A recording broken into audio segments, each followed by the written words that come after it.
दोस्तों, स्वागत है आपका हमारे यूट्यूब चैनल पे। दोस्तों, इकोनॉमी के कुछ खास टर्म्स होते हैं जो कि हर एक कम्पिटिटिव एग्ज़ाम में पूछे जाते हैं। ये बेसिक टर्म्स होते हैं जिनको जानने के बाद आपको इकोनॉमी में ये पता चल जाएगा कि इन टर्म्स के पीछे लॉजिक क्या है और आरबीआई वर्क कैसे करता है। ठीक है दोस्तों, तो आइए स्टार्ट करते हैं। हम फर्स्ट क्या है, CRR। सबसे पहले हम आपको बताना चाहेंगे कि जो आरबीआई होता है वो कब रोल में आता है बैंकों के। जैसे कि मान लीजिए कोई बैंक ए है, अब इस बैंक ने बहुत सारे बड़े बड़े बिजनेसमैन जैसे टाटा, बिरला, अंबानी, इन लोगों को क्या दिया है, लोन दिया है हाई इंटरेस्ट रेट पे या फिर लो इंटरेस्ट, जो भी हो इंटरेस्ट रेट पे क्या किया, लोन दिया है इन लोगों को, ताकि ये क्या करें, अपने बिजनेस को अच्छे से रन कर सकें। तो जब ये इनको इन्होंने लोन दिया है और मान लीजिए इनको 1 ईयर के लिए लोन दिया है 5% इंटरेस्ट पे टाटा को। अब ये क्या करते हैं कि 1 ईयर में 5% के इंटरेस्ट से ये अपने लोन को नहीं लौटाते हैं। तो ये जो बैंक ए है, इनके आदमी जो है टाटा के घर जाते हैं, बोलते हैं कि इनको ढूंढते हैं, वहां ये नहीं मिलते हैं और ये क्या करते हैं, ये सारा पैसा ले करके आउट ऑफ कंट्री चले जाते हैं, देश से बाहर चले जाते हैं पैसा लेके। अब ये जो बैंक ए है, इसने घर से तो पैसा टाटा को दिया नहीं था। इस बैंक के पास जो डिपोजर होते हैं, जैसे जो हम और आप लोग होते हैं नॉर्मल पर्सन, वो अपना पैसा बैंकों में देते हैं। क्यों देते हैं? क्योंकि बैंक में जमा करते हैं। क्यों करते हैं? क्योंकि बैंक वाले उनको इंटरेस्ट रेट पे, जैसे मान लीजिए इन्होंने 100 रुपए यहाँ पर डिपोजिट किया, तो जब इनको ये 1 ईयर में बोलते हैं ठीक है आप हमें दे दीजिए, इसको 1 ईयर में हम आपको विद 2% इंटरेस्ट रेट पे आपको देंगे। तो मान लीजिए 120 रुपए लौटाते हैं ये इनको। तो ये जो 20 रुपए एक्स्ट्रा है, इसी एक्स्ट्रा 20 रुपए को पाने के लिए ये लोग अपना पैसा बैंकों में जमा करवाते हैं। और ये बैंक वाले क्या करते हैं, इनको 20 रुपए अपने पास से नहीं देते हैं, बल्कि जो टाटा है उनसे 5% पे इंटरेस्ट लिए हैं और इनका पैसा उनको दे दिए। तो अब ये जो 5% है उसमें से 2% इंटरेस्ट पे इनको दे दें और जो 3% का इनकी कमाई हुई वो 1% अपने स्टाफ की सैलरी में लगा देते हैं और 2% अपने पास रख देते हैं। जो 2% होता है यही इनका बैंक की कमाई होती है। ठीक, लेकिन जब इनका पैसा ये लेके भाग गया और ये अपना पैसा यहाँ लेने आए, अब इनके पास तो पैसा है नहीं, तो ये इनकी हेल्प उस टाइम कौन करेगा? अगर इनकी हेल्प कोई नहीं करेगा तो ये बैंक कैसा कहलाएगा? बैंक करप्ट कहलाएगा, बैंक रन कहलाएगा, मतलब बैंक बर्बाद हो गया। और आरबीआई जो होता है सारे बैंक के ऊपर का ओनर होता है, वो किसी बैंक को अगर मुसीबत में देखता है तो वो रोल में आ जाता है। तो ये लोग जाएंगे आरबीआई के पास और आरबीआई से कहेंगे कि ऐसी ऐसी बात है, मेरा पैसा लेकर के टाटा भाग गए हैं और वो जो जिसने जमा किया था वो आए हैं अब पैसा लेने, अब मेरे पास पैसा है नहीं कैश में, आप एक काम करिए आप हमें पैसे दे दीजिए। तो आरबीआई कहता है ठीक है मैं आपको पैसे देता हूँ, लेकिन आप टाइम पे लौटाइएगा। बोलते हैं हाँ ठीक है, मैं जब मेरी हो जाएगी इनकम अच्छी खासी तो मैं लौटा दूंगा। तो ये इनको देते हैं, लेकिन ये जो आरबीआई इनको पैसा देता है वो इन्हीं का पैसा होता है एक टर्म्स में। ठीक, जैसे अब आइए समझते हैं कि CRR क्या होता है। CRR की फुल फॉर्म होती है cash reserve ratio. Cash reserve से आपको याद होना चाहिए कि ये रिजर्व से आरबीआई आप याद कर सकते हैं। ठीक, जैसे कि जब कोई बैंक होता है उसको लाइसेंस मिलता है, तो जब बैंक आरबीआई के अंदर वर्क करते हैं, जैसे कोई बैंक ओपन हुई और फिर वो आरबीआई के अंडर में आ जाती है। जब वो आरबीआई के अंडर में आती है तो कोई बैंक है, मान लीजिए कोई बैंक है और उसका इंटरेस्ट रेट 20 रुपए है, तो उस 20 रुपए में से जितना 4% जो है, 4 रुपीज जो है उसको क्या करना होगा, as a CRR cash RBI के पास देना होता है, देना ही होता है, ये सारे बैंकों की मजबूरी होती है। और आरबीआई इनके बिहाफ पे वो पैसा रिजर्व कर लेता है अपने पास। ठीक है, और समय आने पे इनको वो पैसा देता है वो हेल्प के लिए।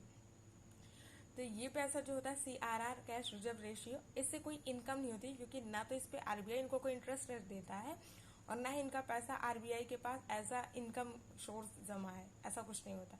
तो अब याद रखिए जो कैश रिजर्व रेशियो होता है ये वो पैसा होता है जो बैंक जो होती हैं वो आरबीआई को अपने इंटरेस्ट रेट पे, जो बैंक अपना इंटरेस्ट रेट चार्ज करती है लोगों को पैसा उधार देने में, उस इंटरेस्ट रेट का 4% जो होता है वो आरबीआई के पास जो है सबमिट करती हैं, जमा करती हैं, रिजर्व रखवाती हैं।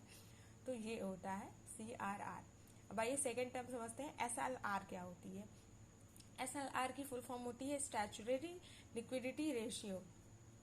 इसमें क्या होता है कि ऐसा पैसा जो, ऐसे आप समझ सकते हैं कि सेल्फ, ऐसा पैसा जो बैंक सिर्फ जो अपने पास रखती है बैंक अलग से, जैसे मान लीजिए 20 में से 4% तो उनको CRR के रूप में RBI के पास रिजर्व करना पड़ा, और उसी अब बचा इनके पास कितना, 16 में से इनको 8% जो है अपने पास रखना होगा रिजर्व। उससे ना तो बैंक किसी को इंटरेस्ट पे लोन दे सकती है, ना तो खुद उस पैसे को खर्च कर सकती है।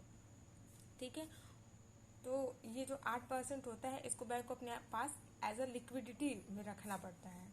तरल, लिक्विडिटी क्या होता है, तरलता, ऐसी चीज जो कि आसानी से खर्च की जा सके। अब इसमें गवर्नमेंट सिक्योरिटी भी आ जाएगी, जो गवर्नमेंट सिक्योरिटी बॉन्ड होता है वो आ जाता है, और मनी तो सबसे सरल होता है क्योंकि मनी से आप कुछ भी ले सकते हैं तुरंत। ठीक, तो ये होता है ऐसा पैसा जो RBI को बैंक देती हैं अपने बिहाफ पे, वो क्या होता है, CRR। और ऐसा पैसा जो बैंक अपने पास रखती है लेकिन उसको खर्च नहीं कर सकती, उसको टाइम आने पे ही खर्च कर सकती हैं, वो पैसा होता है SLR। ठीक, और जो पैसा होता है SLR, उसको जब टाइम आता है बैंक का, जब बैंक रन होने लगती तो क्या होता है SLR को, बैंक क्या होती है इस पैसे को जो है वो किसी को एज अ, मान लीजिए किसी को वो लोन पे दे सकती हैं, तो इससे क्या होता है उनकी इनकम होती है बैंक की।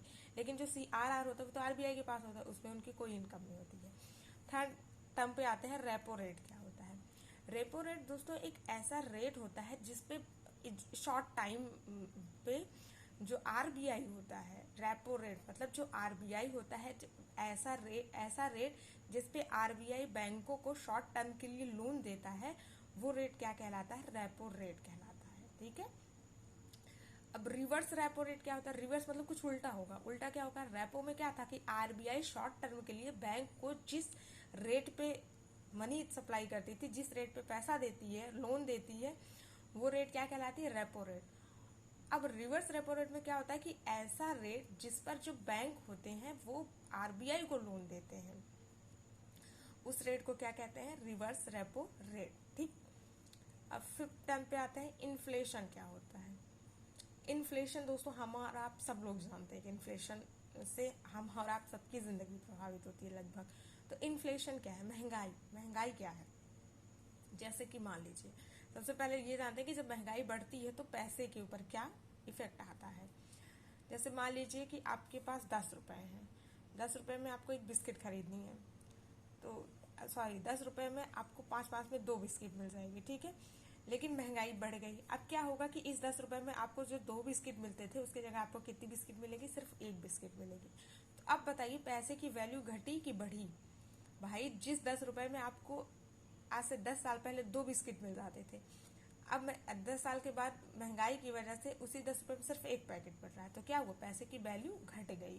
तो याद रखिएगा जब भी इन्फ्लेशन बढ़ता है तो पैसे की वैल्यू पे क्या इफेक्ट पड़ता है कि पैसे की वैल्यू जो होती है वो घट जाती है। अब इन्फ्लेशन समझते हैं क्या होता है। इन्फ्लेशन महंगाई क्या होता है कि जैसे कि मान लीजिए, जैसे इन तीनों टर्म्स को एक साथ ही समझते हैं। मान लीजिए कि ये ए है, ए कमोडिटी है, ये बी कमोडिटी है और ये सी कमोडिटी है। मान लीजिए ये ओवरऑल ए कमोडिटी है, पूरा मार्केट का जितनी भी सामान जो होते हैं डेली यूज के वो ए है, और ये बी है, ये सी है, सेम ही है तीनों। तो मान लीजिए इसमें आलू, चावल, प्याज ये सारी चीजें आती हैं, इसमें भी ऐसे दाल, गेहूं, चावल सब आते हैं जो रोजमर्रा की चीजों में यूज होती है वही चीजें। तो मान लीजिए आज से 2 ईयर्स पहले एक कमोडिटी का दाम 100 रुपीज था, फिर अचानक से 5 डेज बाद इसी चीज का दाम 110 हो गया, और फिर मान लीजिए 5 डेज के बाद इसी चीज का दाम 105 हो गया। अब समझते हैं, कुछ दिन बाद 2 साल पहले एक ही चीज का दाम कितना था, 100 रुपए था। 5 दिन के बाद क्या हुआ, उसी चीज का दाम 110 रुपए हो गया। तो क्या हुआ, महंगाई बढ़ गई। कितने % की महंगाई बढ़ी, 10% की बढ़ गई। इसको क्या कहते हैं, इन्फ्लेशन कहते हैं। जब किसी कमोडिटी का दाम अचानक से बढ़ जाता है तो उसको क्या कहते हैं, इन्फ्लेशन कहते हैं। अब डिस इन्फ्लेशन किसको कहते हैं, जैसे मान लीजिए कि जैसे मान लीजिए कि 110 थे, अब 110 से अचानक 90 रुपीज़ हो जाए, तो क्या होता है कि इसका दाम क्या होता है, डिसइन्फ्लेशन हो गया। 10% का क्या हुआ, डिक्रीज हो गया। लेकिन जैसे जानते हैं कि डिफ्लेशन क्या होता है।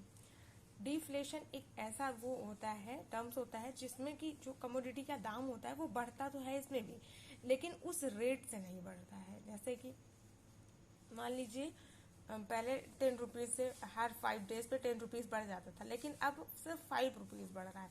लेकिन बढ़ तो अब भी रहा है कमोडिटी, ऑल ओवर कमोडिटी का दाम ना, तो बढ़ता है, बस बढ़ने की दर कम हो जाती है। जैसे कि मान लीजिए 50 रुपये बढ़ रहा था महंगाई, मान लीजिए कोई ऑयल था, ऑयल पहले क्या था कि पहले 50 रुपीज़ पर लीटर मिल जाता था, फिर 1-2 दिन बाद क्या हो रहा था कि 100 रुपीज़ चला जा रहा था। लेकिन फिर क्या हुआ कि 5 डेज के बाद वो हुआ 90 रुपीज़ में हो गया। तो बढ़ तो 50 से, अभी आप अगर इसको वो देखेंगे, आप कंपेयर करेंगे तो 50 से अब भी कितने परसेंट, 40% अब भी बढ़ गया है। लेकिन जो पहले 100% हो जाता था, डायरेक्ट 50% हो जाता था, वो 10% की रेट से क्या हो गया है, कम हो गया है। तो महंगाई तब भी बढ़ती है डिफ्लेशन में, लेकिन रेट क्या होती है महंगाई बढ़ने की, वो घट जाती है। और डिसइन्फ्लेशन में क्या होता है कि महंगाई एकदम से घट जाती है। ठीक है दोस्तों, याद रखते हैं कि मनी सप्लाई, डिमांड और इन्फ्लेशन आपस में कैसे इंटरेक्ट करते हैं। जैसे दोस्तों अगर मनी सप्लाई बढ़ती है तो डिमांड भी बढ़ेगी, और डिमांड बढ़ेगी तो क्या होता है, इन्फ्लेशन भी बढ़ता है। जैसे आपको एग्जांपल लेके समझाते हैं। जैसे मान लीजिए आपकी सैलरी मिलती है, आपको पैसा मिला, क्या करेंगे, आपके घर वाले डिमांड करेंगे, पापा आइसक्रीम खानी है, कपड़े लेने हैं नए, डिमांड बढ़ी। जब डिमांड बढ़ी, वो मार्केट में जाएंगे और ढेर सारी चीज़ें खरीद के लेके आएंगे। जैसे मान लीजिए घर से गए थे, 2 कपड़े खरीद लिए, वहाँ 4-5 ले लिए, तो क्या हुआ कि इन्फ्लेशन बढ़ गया ना। इन्फ्लेशन मतलब महंगाई बढ़ गई। वो देखेगा कि अरे मतलब बहुत सारे लोग आ रहे हैं कपड़े खरीदने के लिए, तो क्या होगा, जो कपड़े वो पहले उसके पास कम ग्राहक आते थे, तो जिन कपड़ों को मान लीजिए 200 में एक टॉप दे देता था, अब वो क्या होगा कि 200 के बजाय सोचेगा इतने सारे लोग हैं, तो वो इसका दाम बढ़ा करके बोलेगा 400, जस्ट डबल कर देगा और उसकी कमाई हो जाएगी। तो क्या हुआ, इन्फ्लेशन बढ़ गया ना। वैसे दोस्तों इन्फ्लेशन से ऑल ओवर टर्म्स समझिएगा, मतलब एक वस्तु का दाम नहीं बढ़ता, इन्फ्लेशन जब आता है तो बहुत सारी वस्तुओं का दाम लगभग बढ़ जाता है। ठीक है, तो क्या होता है कि जब मनी सप्लाई होती है, जब मनी ज़्यादा होती है तो डिमांड ज़्यादा होती है, डिमांड ज़्यादा होती है तो इन्फ्लेशन अपने आप ज़्यादा हो जाता है। तो ये तीनों एक है। अगर इन तीनों में से किसी एक को भी कम करना है तो आपको उन दोनों को क्या होगा, डिक्रीज करना होगा। अब जैसे देखिए मनी सप्लाई डिक्रीज होती है, जैसे मान लीजिए मार्केट में पैसा है ही नहीं है, बैंक आपको लोन ही नहीं दे रहा है। जब बैंक आपको लोन ही नहीं देगा तो क्या करेंगे आप, आपके पास पैसा ही नहीं आया। अब जब पैसा नहीं आया तो आपकी डिमांड ही नहीं होगी। मान लीजिए आपको बिजनेस करना है, बिजनेस के लिए आपको लोन लेना था, लोन लेने आप गए, बैंक ने बहुत हाई इंटरेस्ट पे आपको लोन देना है। आप बोले इतने इंटरेस्ट रेट पे कौन लोन ले रहा अभी इस टाइम पे, तो क्या हुआ, आप लोन लेंगे ही नहीं। जब लोन लेंगे नहीं तो आप अपना आएंगे, आपकी डिमांड भी नीचे हो गई। जिस आप बिजनेस खड़ा करना चाहते तो और पता नहीं क्या क्या करना, लेकिन अब पैसा ही नहीं है आपके हाथ में तो आप डिमांड ही नहीं करेंगे। जब डिमांड नहीं करेंगे तो क्या होगा, इन्फ्लेशन अपने यहाँ कम हो जाएगा। तो आई होप आपको समझ में आ गया होगा। और क्या होता है इन्फ्लेशन पे, ये जो CRR होता है, SLR होता है, रेपो रेट होता है, रिवर्स रेपो रेट होता है, इनका क्या प्रभाव पड़ता है। जैसे मान लीजिए इन्फ्लेशन को आपको कम करना है, अगर महंगाई को कम करना है तो क्या करेंगे, CRR को आपको क्या करना होता है, इंक्रीज कर लेना होता है, SLR को भी इनकेस। आपको इन सारे टर्म्स को, अगर इन्फ्लेशन को कम करना है तो इन सारी चीज़ों को आपको इंक्रीज करना होगा। किसी एक एग्जांपल लेके देखते हैं। जैसे रेपो रेट है, मान लीजिए रेपो रेट क्या होता है, ऐसा रेट होता है जिसपे शॉर्ट टर्म पे RBI क्या करती है, बैंकों को लोन देती है। मान लीजिए बैंक को लोन RBI ने 8% पे 8% हाई इंटरेस्ट रेट चार्ज कर दिया, तो क्या होगा, बैंक RBI से लोन लेंगी, बिल्कुल नहीं लेंगी। बोलेंगी बहुत हाई इंटरेस्ट रेट है, हम नहीं लेंगे लोन। और जब बैंक के पास लोन नहीं लेंगी, बैंक के पास पैसा नहीं आएगा, तो बैंक क्या है, जो लोग होते हैं, बड़े बड़े बिजनेसमैन होते हैं, जो भी होते हैं, उनको फिर बैंक पैसा नहीं दे पाएंगे, क्योंकि बैंक पास खुद पैसा नहीं। जब उनको पैसा नहीं देंगे तो मनी सप्लाई होगी नहीं, और जब मनी सप्लाई डिक्रीज होगी तो क्या होगा, इन्फ्लेशन अपने आप डिक्रीज होगा, है ना। इन्फ्लेशन को कम करने के लिए क्या होता है कि रिवर्स रेपो रेट को कम करना होता है। और देखिए जैसे अभी यही मान लीजिए 4% पे कर दी होती है RBI, तो और लोन देने के लिए बैंक को, तो बैंक दौड़े दौड़े आते, बोलते हैं ठीक है हम बहुत सारा लोन लेंगे, बहुत सारा पैसा ले लेते बैंक, क्योंकि बहुत कम है ना रेट। पहले 8% तो कोई बैंक लोन नहीं ले रहा था, जब 4% RBI ने कर दिया रेपो रेट को तो सब लोग लेंगे। सारी बैंक लेंगे। जब बैंक के पास पैसा आएगा तो बैंक क्या करेंगी, पब्लिक को पैसा देंगी। पब्लिक के पास पैसा आएगा, मनी सप्लाई इंक्रीज होगी तो क्या होगा, डिमांड भी इंक्रीज होगी और इन्फ्लेशन भी इंक्रीज होगा। तो आई होप आपको समझ में आ गया, मैं आपके पास जस्टिस कर रही हूँ। आपको जहाँ ना समझ में आए आप बिल्कुल कमेंट सेक्शन में कमेंट करके पूछिएगा। आज के लिए बस इतना ही। धन्यवाद दोस्तों।